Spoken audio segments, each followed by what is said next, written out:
Exercise 5.2 में first question है find the derivative. तो अगर मैं इसको डेरिवेट करता हूँ तो एफ डैश टी का डेरिवेटिव 1, जिस तरह आई का डेरिवेटिव 1 होता है तो सिर्फ आई लिख देते हैं। टी स्क्वायर का डेरिवेटिव 2t, जिस तरह एक्स स्क्वायर का डेरिवेटिव 2x होता है। और यहाँ पे टी का डेरिवेटिव 1 और टी क्यूब का 3t स्क्वायर, जिस तरह एक्स क्यूब का 3x स्क्वायर होता है। तो ये हमारे पास इसका डेरिवेटिव हो गया। इसका जो भी पार्ट है उसमें एफ डैश ऑफ एस का derivative 1 with respect to S, तो सिर्फ आई लिख देते हैं। एस स्क्वायर का 2s, जे एस स्क्वायर का यहाँ पे भी 2s इंटू के, और यहाँ पे जो दूसरा एक्सप्रेशन है 2s स्क्वायर, उसका डेरिवेटिव हो जाएगा 4s आई माइनस एस का 1, तो सिर्फ जे 3k का डेरिवेटिव, चूँकि कांस्टेंट है लिहाजा कांस्टेंट का डेरिवेटिव जो है वो हम 0 लिखते होते हैं, तो यहाँ पे 0। अब अगर मैं यहाँ पे आई की टर्म्स को इकट्ठा करता हूँ तो 1 प्लस 4s, जे की टर्म को इकट्ठा करता हूँ तो यहाँ पे 2s और यहाँ पे -1, और k की टर्म हमारे पास एक ही है तो 2s k।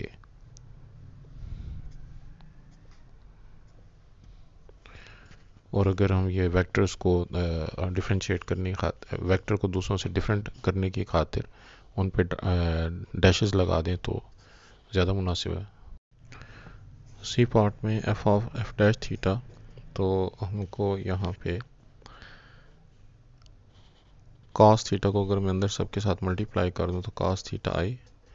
और टेन थीटा को हम लिख सकते हैं sine theta by cos theta, तो मैं इसको cos theta into sine theta by cos theta लिख देता हूँ टू जे। और अभी ये हमने डेरिवेशन शुरू नहीं किया, अभी हम इसकी सिंप्लीफिकेशन कर रहे हैं।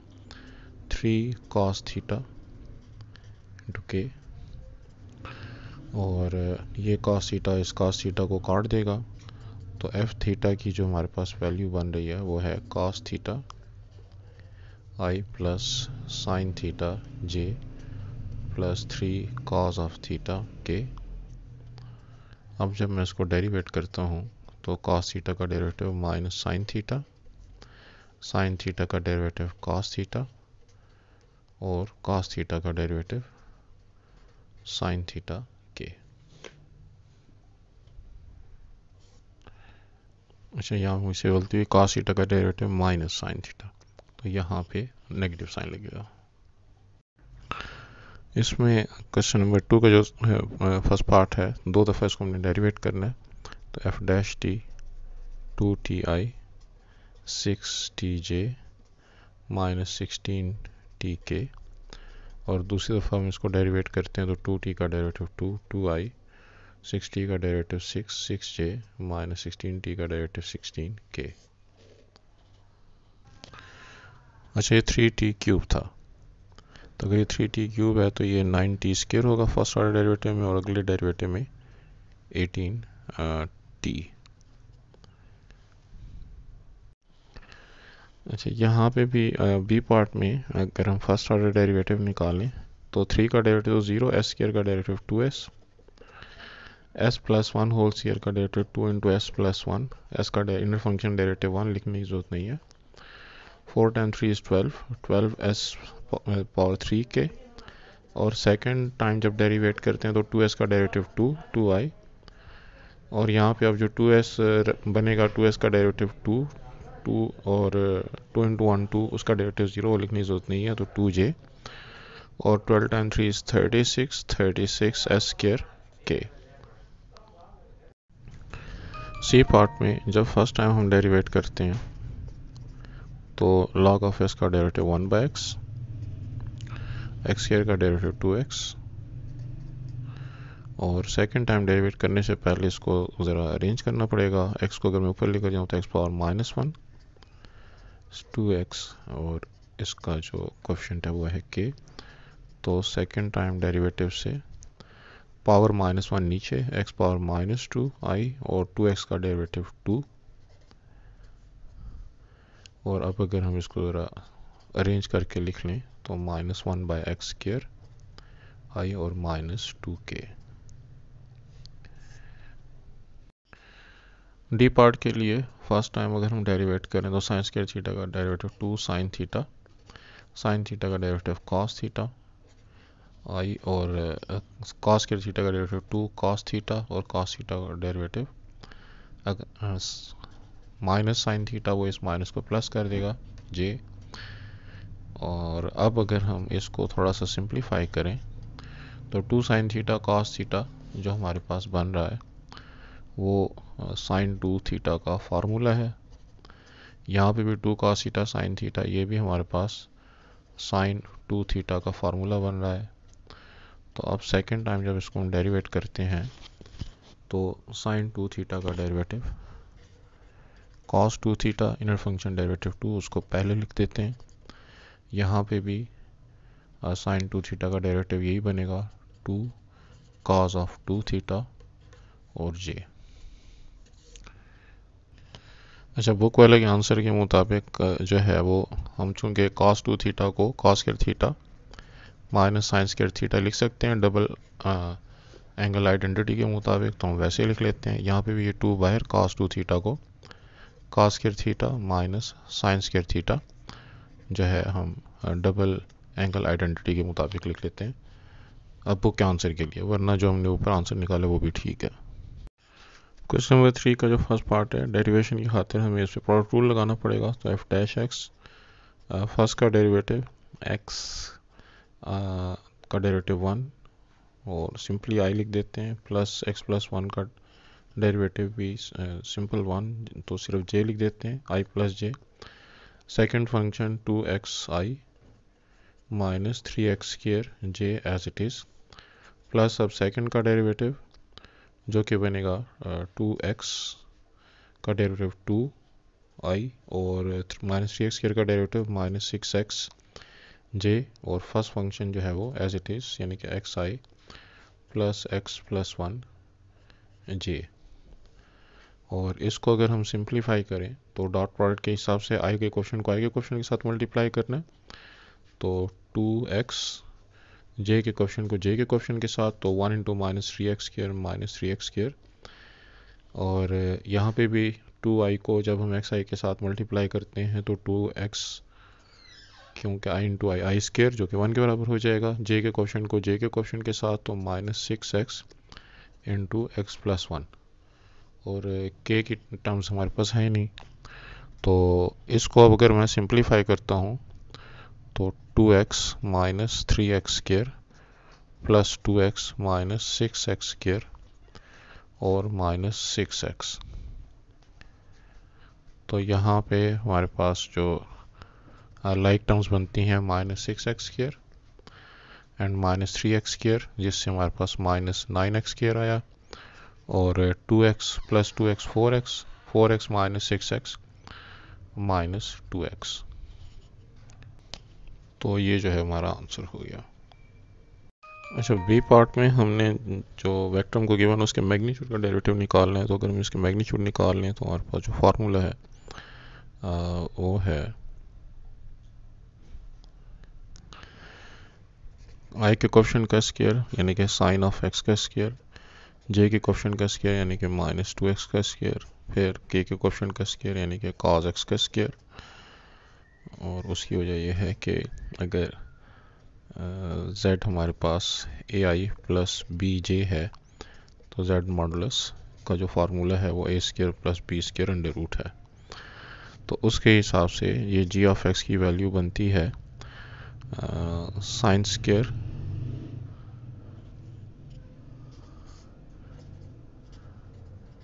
और यहाँ पे जो cos स्क्वायर x है ये भी इसके साथ मिला देते हैं cos स्क्वायर x, और यहाँ पे प्लस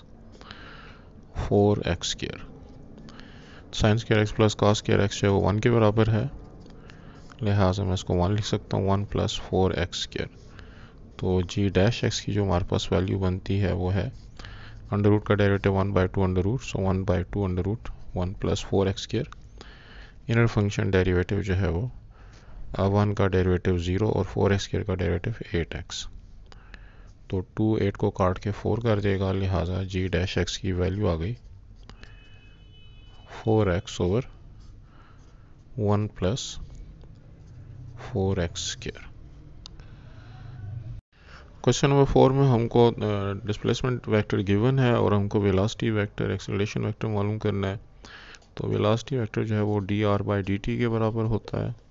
तो टी का डेरिवेटिव 1, तो आई प्लस 2tj और प्लस 2t का डेरिवेटिव 2k। और अगर हम एक्सेलरेशन वेक्टर निकालना चाहते हैं तो हम इसको सेकेंड टाइम डेरिवेट करेंगे डी 2r dt2। तो i का डेरिवेटिव, तो ये तो कांस्टेंट रह गया 0, 2t का डेरिवेटिव 2 और j, और यहाँ पे 2k का डेरिवेटिव हमारे पास 0 हो गया। अब velocity at t is equal to 1 हमने अगर मालूम करनी है, तो अगर हम इसका मैग्नीट्यूड निकालें वेलोसिटी वेक्टर का, तो 1 स्क्वायर प्लस 2 इंटू टी का स्क्वायर और प्लस 2 स्क्वायर। तो यहाँ पे t की वैल्यू 1 पुट करने से हमारे पास ये बनेगा 1 plus 2 into T 1 is equal to 2, 2 square plus 2 square. तो वेलोसिटी हमारे पास आ गई 2 का square 4, 4 plus 4 8, 8 plus 1 9, under root 9 is equal to 3 unit per second, जो भी हमारे पास डिस्टेंस का फॉर्म यूनिट है। और डायरेक्शन ऑफ मोशन जो है उसके लिए वेलोसिटी वेक्टर को उसके मैग्नीट्यूड पर डिवाइड कर देंगे। तो वो है हमारे पास I plus 2tj plus 2k divided by जो वेलोसिटी का मैग्नीट्यूड है 3 यूनिट्स। तो यहाँ पे भी t की वैल्यू अगर हम 1 पुट कर दें तो i by 3 plus 2 into T is equal to 1, तो 2 बाय 3j और 2 बाय 3k। तो ये हमारे पास जो है वो direction of motion at t is equal to 1। और एक्सेलरेशन के लिए भी अगर हम for t is equal to 1 acceleration हमारे पास यहाँ पे चूँकि t नहीं है तो 2j ही रहेगा।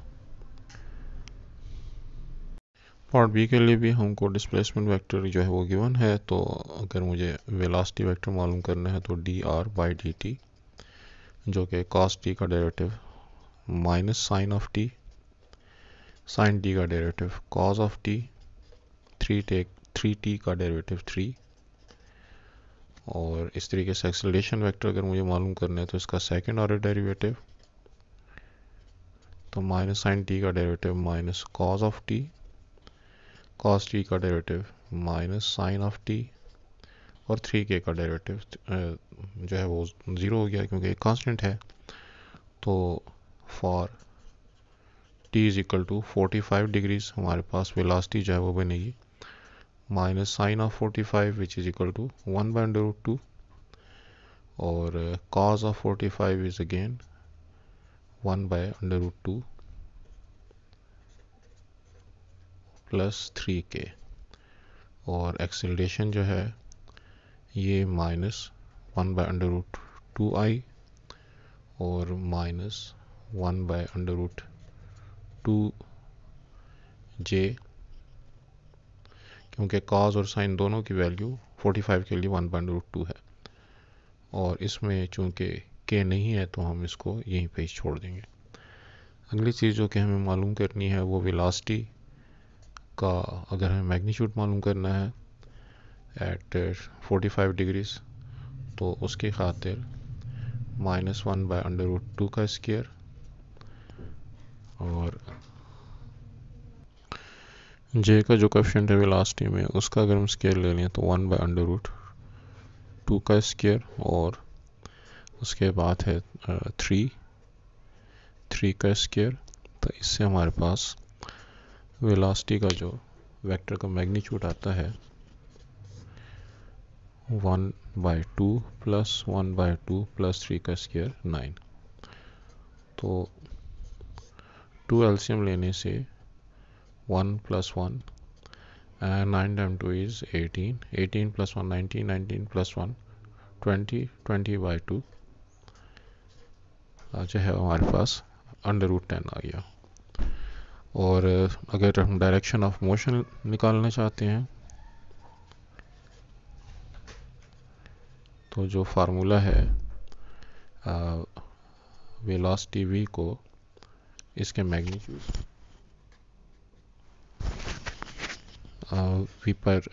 v एब्सोल्यूट पर डिवाइड कर देंगे तो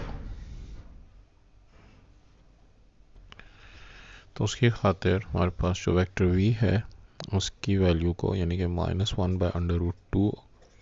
i + 1/√2 j + 3k को हमने डिवाइड करना है √10 पर। √10 पर डिवाइड करने की सूरत में ये बनेगा -1/√10 इन सब के साथ जब मल्टीप्लाई होगा ये बनेगा 20 प्लस ये बनेगा यहाँ पे भी √20 j + 3/√10 k। 20 के अगर हम फैक्टर्स बनाएं तो 4 × 5 तो हमारे पास 2 तो बाहर आ जाएगा, 4 के जो स्क्वायर रूट है और अंदर 5 रह गया। यहाँ पे भी 2/5 j + 3/√10 k। तो ये हमारे पास डायरेक्शन ऑफ मोशन हो गई। अच्छा, बुक के आंसर में यहाँ पे √2/2 लिखा हुआ है, इससे कोई फ़र्क नहीं पड़ता हम इस फॉर्मेट में लिखें या हम 1/√2 को 2√2/2 लिख सकते हैं, क्योंकि नीचे वाले 2 को हम √2 × √2 लिख के ऊपर के √2 को नीचे के √2 के साथ काट सकते हैं। तो यूँ लिखना यूँ लिखना, इन दोनों बातों का एक ही मतलब है। ऐसा सी पार्ट में अगर हम इसका फर्स्ट ऑर्डर डेरिवेटिव निकालें वेलोसिटी के लिए तो dr/dt e⁻t का डेरिवेटिव e⁻t ही होता है। e⁻t का डेरिवेटिव पर -t, इनर फंक्शन डेरिवेटिव -1 तो मैंने ये प्लस का साइन माइनस कर दिया। e⁻2t का डेरिवेटिव e⁻2t होता है, इनर फंक्शन डेरिवेटिव 2 उसको मैं शुरू में लिख देता हूँ और k। इस तरीके से जब एक्सेलरेशन वेक्टर निकालना है तो इसका सेकेंड ऑर्डर डेरिवेटिव आप e⁻t का डेरिवेटिव एक दफ़ा फिर e⁻t का derivative e⁻t, inner function derivative -1 जो कि इस माइनस को इस दफ़ा प्लस कर देगा, और e⁻2t का derivative again e⁻2t, inner function derivative 2 जो पहले से मौजूद 2 को 4 कर देगा।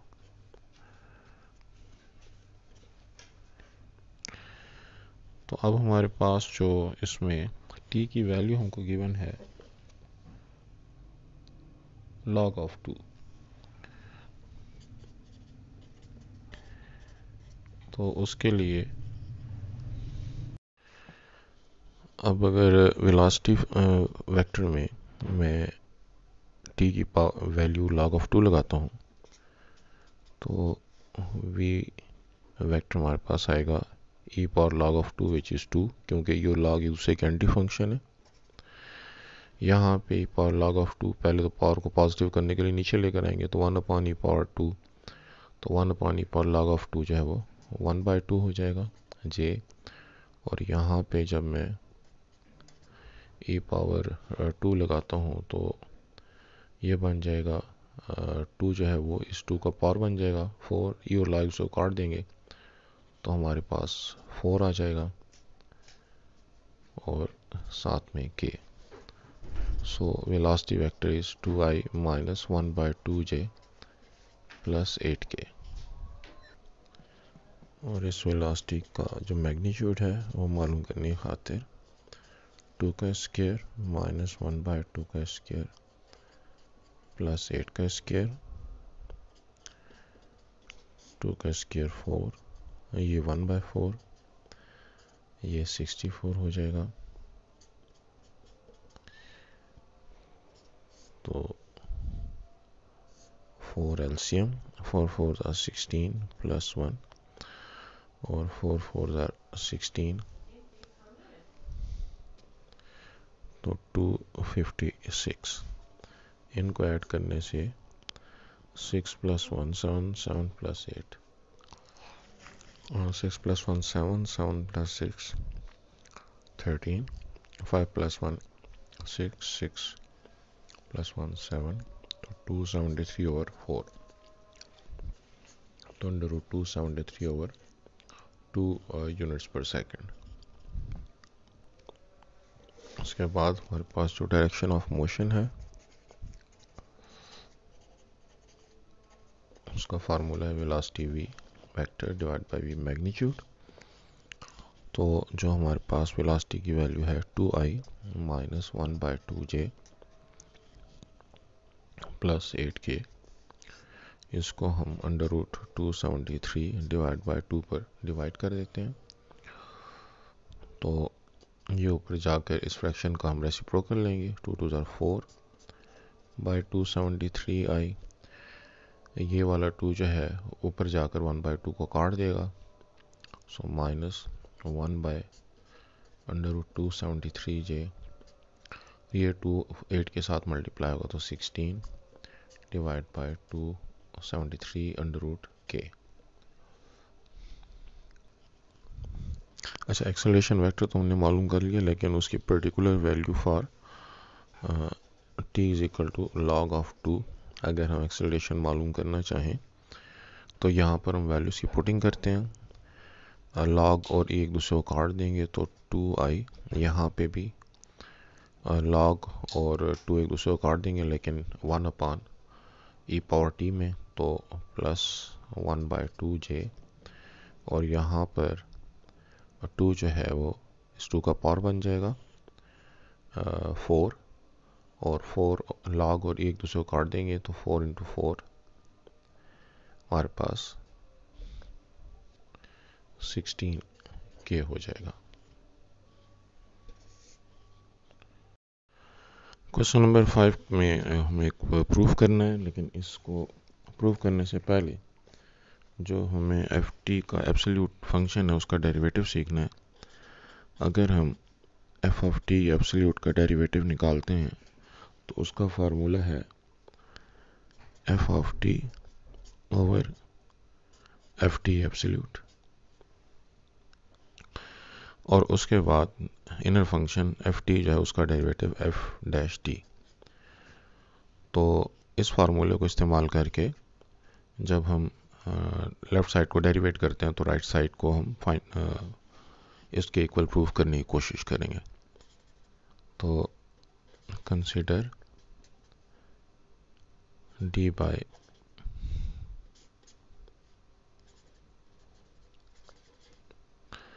dt ऑफ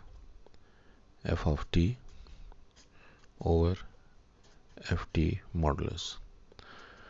तो क्वेश्चन रूल के मुताबिक न्यूमरेटर का derivative f dash t multiplied by denominator as it is minus denominator का डेरिवेटिव। अब डिनोमिनेटर का डेरिवेटिव जो है उसके लिए हमने ये फार्मूला पहले सीखा। इस फार्मूले को जब मैं अप्लाई करता हूँ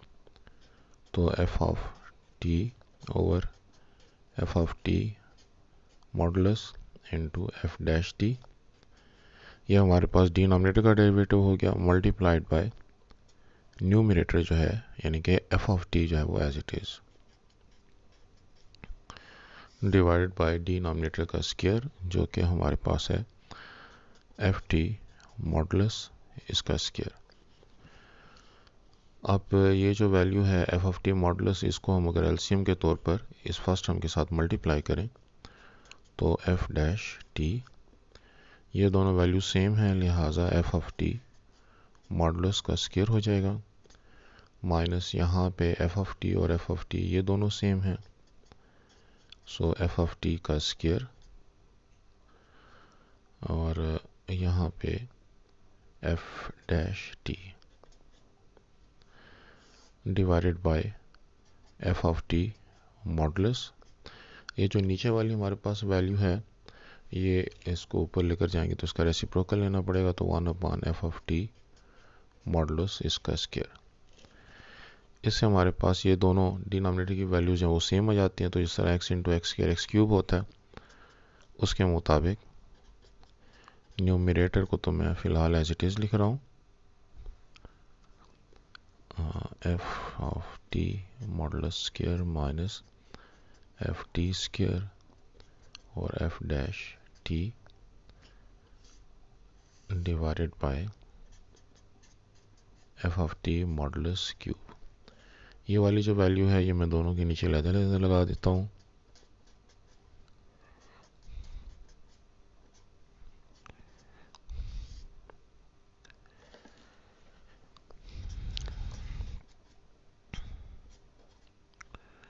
तो ये स्क्वायर जो है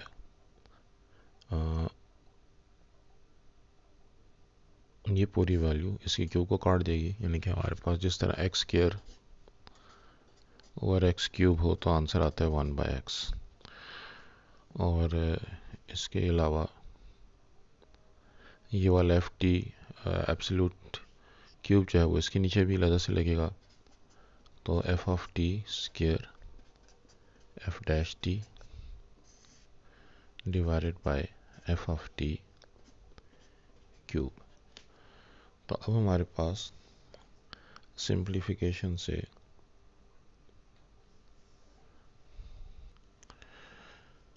इसको हम लिख देते हैं F dash T divided by F of T modulus minus यहाँ पे जो एफ ऑफ टी है वो बुक के आंसर के मुताबिक चूँकि सिंगल है तो ये जो मैंने इसका स्क्वायर किया है उसका मैं नहीं लिखता, एफ डैश टी और जो स्क्वायर में दूसरा एफ ऑफ टी है उसको मैं दोबारा अपनी जगह पे, यानी कि यहाँ पे स्क्वेयरिंग करने के ज़रूरत नहीं है, इसको एज इट इज़ ही छोड़ना चाहिए था राइट साइड को लाने की खातिर, divided by F of T modulus का क्यूब।